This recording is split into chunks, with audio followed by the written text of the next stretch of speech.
Welcome to the Creator's Journey with the Halfling and the Spaceman. We love talking to various creators about their journeys, and we are excited to have Cedar Sanderson with us today. Cedar has written several stories for anthologies, and she has also written two series. One is The Groundkeeper, and the other is Underhill.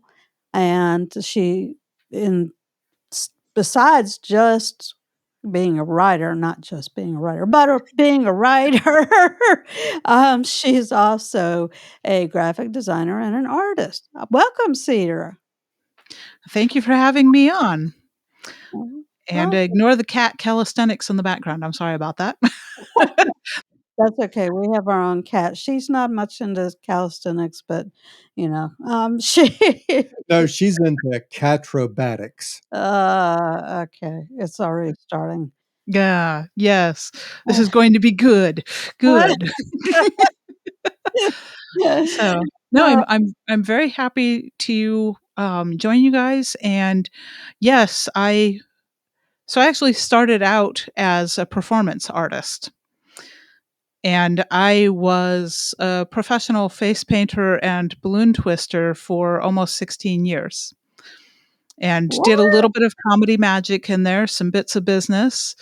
So doing something like this is actually very comforting for me because it's great to have an audience. When you're writing, you don't have an audience. You have text on the screen, and so you can't see how they're reacting to you. So I love getting to do stuff like this and panels at conventions. Mhm. I am that rare bird of a trained extrovert and performer, and most writers are not. So this is actually a lot of fun, and I'm very glad to have gotten to join you guys tonight in this. Well, good, good. Well, like I said, we appreciate you taking the time to join us, and we've been looking forward to talking with you.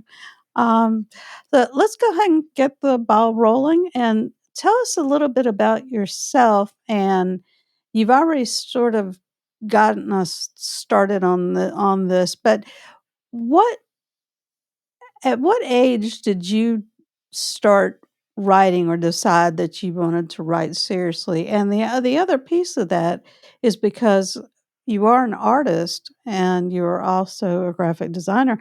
When did you get into that? I mean, what was the catalyst for those different media? Absolutely. I was a homeschooled kid, and mom fought me tooth and nail to get me to write more than about 2 sentences until I was 14, and then suddenly the switch flipped overnight. And I've been an avid reader since I was Mom actually told me recently that she can't remember exactly when I started reading. She knew by the time I was 4 that I was reading. Mhm. So I read voraciously everything I could get my hands on, all through my childhood. I grew up without a television, and I started to write stories when I was 14. Before that, she couldn't get me to write at all. But I didn't start to actually think about publishing or getting involved in trying to put anything of my own out there until around 2000, when I found the Baines Bar and got involved in that forum of crazy fandom and wonderfulness because I found the Bain Free Library. And then I realized, gosh, there are other people out here that read as much as I do, because I'd always been weird. I mean, it's like seriously weird, um, because I read as much as I did. And so I saw other people writing and putting up snippets in the forum that was dedicated to writers, and started getting curious about it. Got involved in a writing group mentored by Dave Freer and Sarah Hoyt, and they encouraged me to consider self-publication. So when I wrote my first novel, actually at the instigation of my oldest daughter, I wrote Vulcan's Kittens and self-published that in 2012, and I haven't looked back since. That's been my journey of now I'm at 14 novels, I don't know how many short stories, children's books, coloring books, I just released a sketchbook of my artwork this last October. So yeah, it's been an interesting journey, but it started out with me being totally resistant to writing at all, and then one day the switch flipped and it turned on. Art started earlier than that for me because my first medium for art was actually clay. My grandfather was a potter, and I would sit in his shop with him and he'd give me pieces of clay to play with, and I started making little sculptures. I did a lot of sheep and frogs. Those were my things. But I never thought about trying to draw. I didn't think I could draw. And when I learned how to become a face painter, I had said that I would not become a professional face painter unless I could do more than just a little flower on the cheek. Mhm. Did not want to just do that. I had to be good at it. Um, so I spent a lot of time and study in how to do the big, elaborate, full face designs. Oh. And when I retired from doing that, because I went back to college, became a scientist, and promised my husband I wouldn't work 7 days a week anymore, but I still wanted to paint. So I was like, can I paint on paper? It turns out paper and skin are nothing alike, very, very different skills. But that's what led me into making art, the graphic design I picked up because when I was running a business for my ex-husband and myself, doing the performing and doing birthday parties, libraries, schools, we did shows all over the place.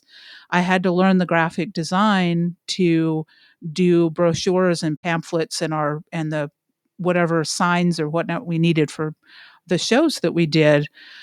So it all kind of came together when I started self publishing because I paid an artist for a cover design and the artist disappeared. No idea. Oh. I didn't have the money to do that again. So I was like, okay, surely I can do this on my own. And turns out, yes, I could. And I've been a professional book cover designer for about 10 years now. And that's been that's been fun because I always say it's not necessarily a sides of the brain thing, but art fills a different niche in the creative mind than writing does.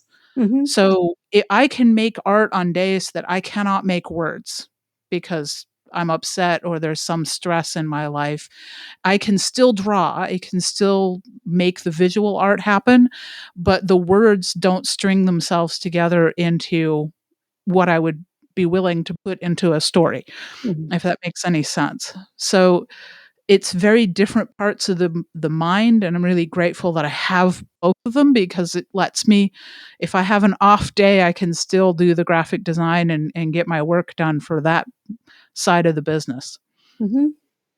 Yeah, that makes perfect sense. I mean, I would have thought that both the writing and the art were were kind of on the same side of the brain, but I guess not. I mean, I guess really one's right brain, one's left brain. Yeah, and I'm not even sure if it is right brain, left brain. Just for me, it feels like different compartments of the brain. Yeah, yeah. So, yeah, yeah. Okay. Halfling, I Yeah, think you 'cause got that wrong. It's not right brain, left brain. It's pinky and the brain. what should we do this evening? Well, we're obviously trying to take over the world. Oh, I Uh, always conflate that with a song that I love, called Fluffy's Master Plan for World Domination. I don't know if you've heard that, it's worth looking up, especially if you have cats. All right, spaceman, take it away. Let the spaceman take it away. All right.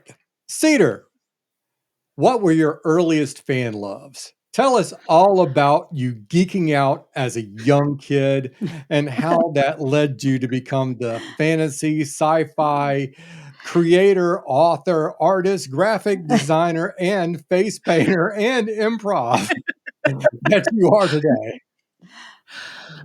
Actually, and this is again related to the fact that I started reading very early and read very quickly and a lot. When we moved to Alaska, I was not quite 10, and Dad got out of the military. We went to Alaska, which is where my mom's family is. And the little library in the small town that we lived in had a very small children's section that was completely separate from the adult section. Mhm. And the librarian absolutely would not allow me to go into the adult section. So I read through the entire children's section and was begging and pleading for something else, please, because I'm out of books. I can't live like this. So she let me go into the back storage room where there was an entire set of hardbound Edgar Rice Burroughs, like Oh. every book that he'd ever written. Oh, wow. I am not sure that she knew what she was doing, because there are some Edgar Rice Burroughs that have questionable themes for a 10-year-old girl. But I wasn't about to tell her that. Because here I am with dozens of wonderful stories to explore, and above and beyond Tarzan, of course, John Carter of Mars, The Princess of Mars, that series, I Mhm. found that one and just absolutely fell in love with it. And some of his Lost World, Hollow Earth stories, the Pellucidar series. So that's really where I started with science fiction and fantasy, because arguably, Edgar Rice Burroughs is both at times, which is why I have actually written science fantasy deliberately, Mhm. because it's part of my genesis. So that's where I started, and then from there, um, I am not to this day not sure if my mom was trying to use reverse psychology on me or not. But when I was allowed at a different library free reign of the library, Mom told me there were only 2 authors that she didn't want to see me check out. I was not allowed to check out Danielle Steele, and I didn't. I figured out from the blurb that that was not interesting. Mm. Romance is ick. Um, and the other one that I wasn't allowed to check out was Robert Heinlein. And Oh. I think what Mom was concerned about was that I would get some of his later books Uh, where he starts talking yeah. about highly experimental relationships. Mhm. And, and but what that got me, though, was I actually went and looked at his books, because I was like, why am I being told I can't read these? And I found his juveniles. Mhm. Um, and I probably did read some of the ones I shouldn't have, but at that age, it went over my head far enough that it wasn't until later I think I fully wrapped my head around what he was doing with some of the later books there. Mhm. So that was also kind of a formative if I actually went and looked him up. Um, so my reading was very scattered, because it was what I could find either at the library or sometimes in used bookstores. We were a homeschooling family of 3. My youngest sister is profoundly handicapped. Mom couldn't work. So we're surviving on an Air Force staff sergeant's salary, or after that, what Dad could find for work in Alaska. So we didn't have a lot of spare money. Actually, the first brand new books I ever owned were given to me for Christmas, and it was a set of Lucy Maud Montgomery, Anne of Green Gables, and Emily of New Moon. Anne is obviously neither science fiction nor fantasy. Emily of New Moon is, though. It is a fantasy story. There's a lot of the second sight in it. Mhm. And between Emily and my very earliest book that I ever owned was given to me when I was my first Christmas after I was born. It's a beautifully illustrated Russian fairy tales. Ooh. So I became very interested in collecting books on fairy tales, folklore, mythology, and those infuse my own writing. It's very rare that I write a book that doesn't have some reference to um, fairy tales and mythology, and I am not talking about the Disney ones. Right. I go my source material goes back much further than that. Right. Right. So, and I have objections to the ways that fairy tales in particular have been watered down, because if you go back and you read the original Grimm's or even further back some of the source material than that, it's grim and gritty stuff Yeah. sometimes. Yeah. Absolutely. So Absolutely. so Um, yeah, that's my fandom and story and entrance into science fiction and fantasy. well, now, given that, I have to ask, and don't take offense to this because we asked all our guests to come on the show this question. But were you considered a weird kid when you were growing up? Did Oh the other yes. look at you like, what is she into? And, or anything like that? Well, I had 2 strikes against me. 1, I was homeschooled. So Sorry, I completely so you did say you well, it's said not, that a couple of but I times. did. I'm So sorry. homeschooling gets a rap for not being socialized, but I Mhm, did have a lot of social interactions because mom made sure that we did. It mhm, just wasn't all with my own peer group. So I actually had people that I could talk to because adults got reading. And but the other thing was because I grew up without television, and mhm. to this day I have been told at a science fiction convention on a panel that I had to hand in my science fiction card because I had never watched the movie Blade Runner. I'm like, I just didn't have. Oh. So there's a huge gap in my pop culture references. So yeah, to this day I'm considered weird. I have embraced it and I roll with it. Oh. Well, that's okay. I think everybody's got a little weird in them anyway, so, All the best people do. what can you that's exactly right. What are you gonna do? You're gonna wind up doing a podcast is what you're That's gonna right. do. So, Cedar, that brings us to the next question. How does your fandom today drive the things you create? So how do they drive the things that I Yeah, create? how does your fandom how do the Mhm. things you love drive the things you create? Or inspire. Inspire, drive, just, you know, So when you first asked me that question, I heard my fandom and I'm thinking my fans because I have a decent fan base of wild and wonderful weird people that I interact with, and they do drive what I'm creating because I ask them and get input from them, and it's actually really humbling because I never expected to have a fandom of my own. And now that do, it's sometimes like, what do I do with these people? Uh, but I'm very fond. I'm very fond of the ones that take the time to interact with me, and I appreciate that because they give me insight into what to prioritize and working on. And as a creative, you may have noticed this as well. It's really difficult sometimes to focus in. You're so scattered, there's so many ideas, and so trying to decide what to chase down, and picking just one or two things to chase down at any given time is very difficult. So if I can be like, okay, what do you guys like, what do you want to see more of, that helps me. And as far as what I'm a fan of and how that influences me, that's interesting because I try not to read in the genre that I'm writing while I'm writing it.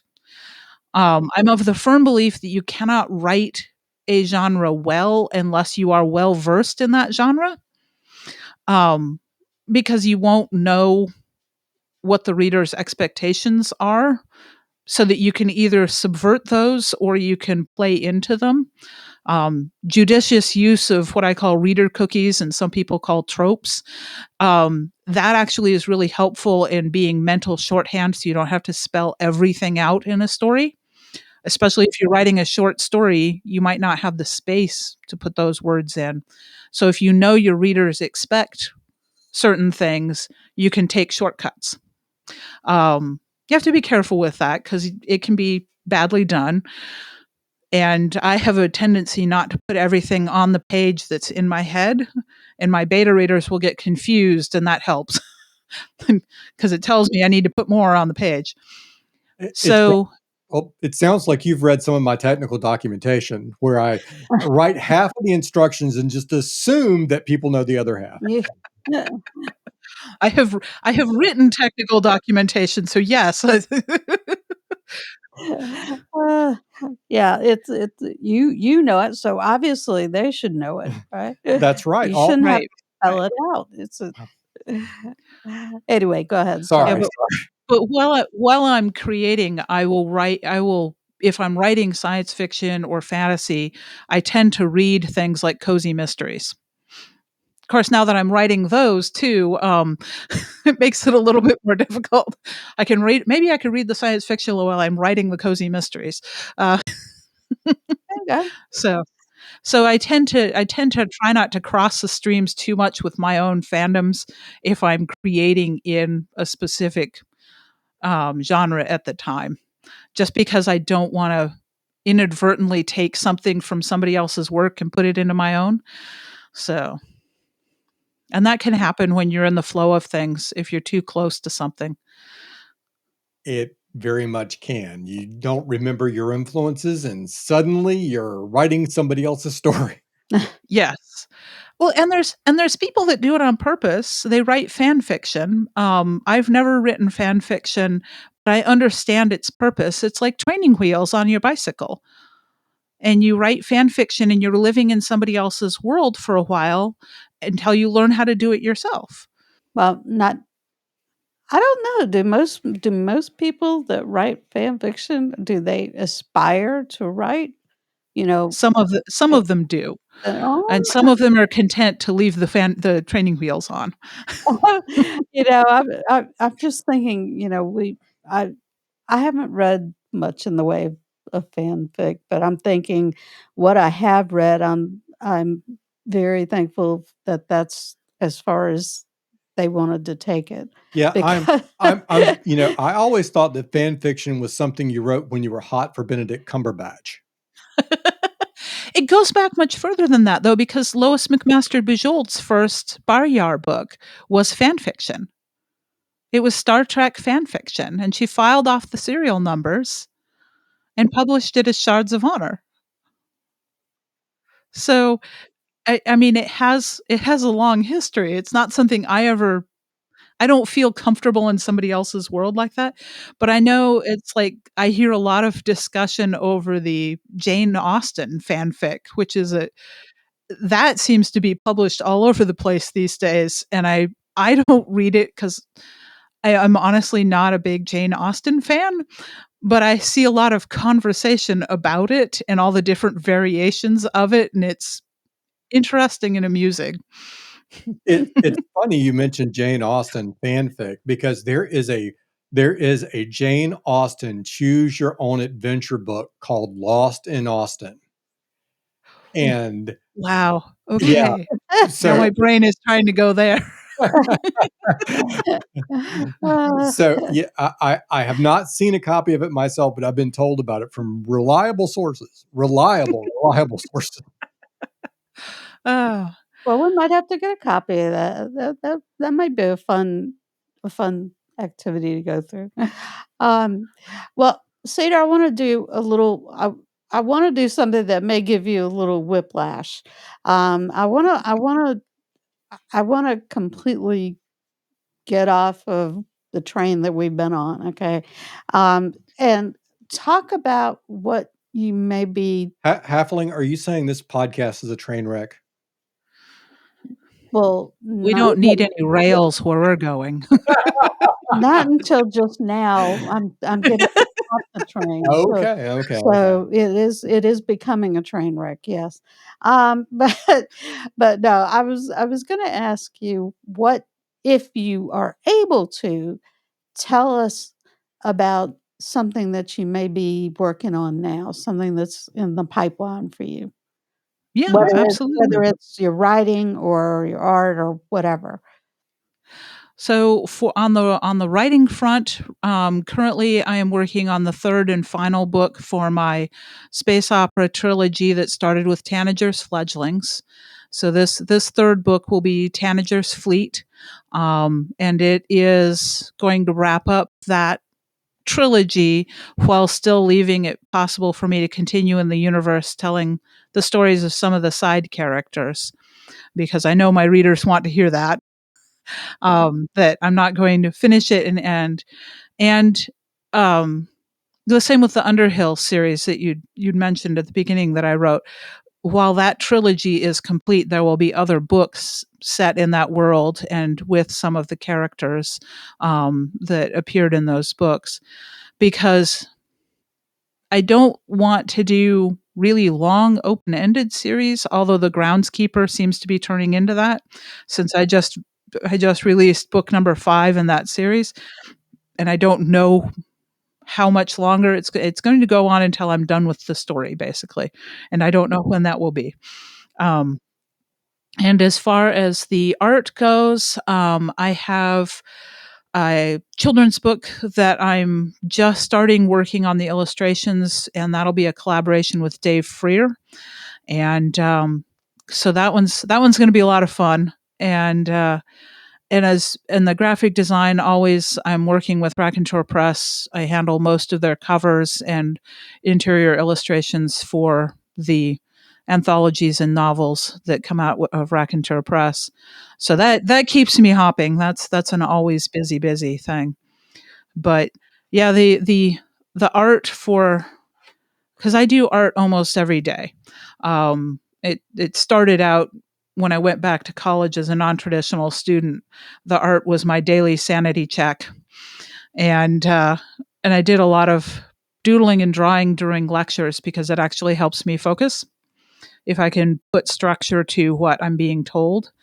So doing art daily means I make a lot of art, and having a purpose for it, basically turning it into design projects, helps me keep focused on that. What I talked about earlier with the shattered and scattered. So, and the writing front, Tanager, and on the art front, illustrations for a picture book. So, Okay, very good. Well, you always have irons in the fire, yes, from all the various media that you create in. So, which is good for, for keeping your brain active and nimble, and yeah, you never just like you were talking about earlier, you were saying, if I can't work on my writing, I can at least work on the art, or, yes, vice versa. yes, So that's, that's a great thing. it is. Um, but I hate to say it because we're having such a fabulous time, but we are really about out of time. We need to get to the important question, which is, where can people find out about you and all of your works, your writing, your art, etc., all of that? So people can find me. I have a website at cedarwrites.com. If they want to follow the many adventures that I'm embarking on, my blog is on Substack. So it's Cedar Sanderson, and I'm writing on Substack. And I'm also on X and Facebook. If you Google my name, you're going to find any and all of that. To find my books, they're all on Amazon. And that makes it easy because, again, if you type in my name in the search bar, you get all kinds of options popping up for you. Uh, well, are any of your books on audio? I have 2 books on audio right now, and that would be The East Witch and Running into Time are both available on audio. Um, I am working on more for the future. It is a process, as you probably know. So, We have heard as much, from But it others. sounds like we have something new to add to the queue. Absolutely. We are big audiobook listeners. No better Uh, way to spend the time traveling to your conventions yeah. than it is to listen So, to an audiobook. uh, yeah, yeah. it's a great time. It's a great way to pass that time. I love to listen to podcasts when I'm traveling, so something like this is great for that. Yeah, sure, sure. Well, we appreciate that. And we appreciate you taking the time again to join us for this chat. It has been absolutely a blast having a chance to talk with you and get to hear a little bit about you and your particular journey and all the many things that you are involved in. And we wish you certainly continued success. Thank you. Thank you for having me. Thank you. And we would like to thank all our listeners for tuning in today to hear our guest, Cedar Sanderson. Hopefully, you've been Yay. inspired by her journey into art and writing. And to everyone out there, we want to thank you for tuning in. And this is the Spaceman for the Halfling and the Spaceman podcast. Over and out.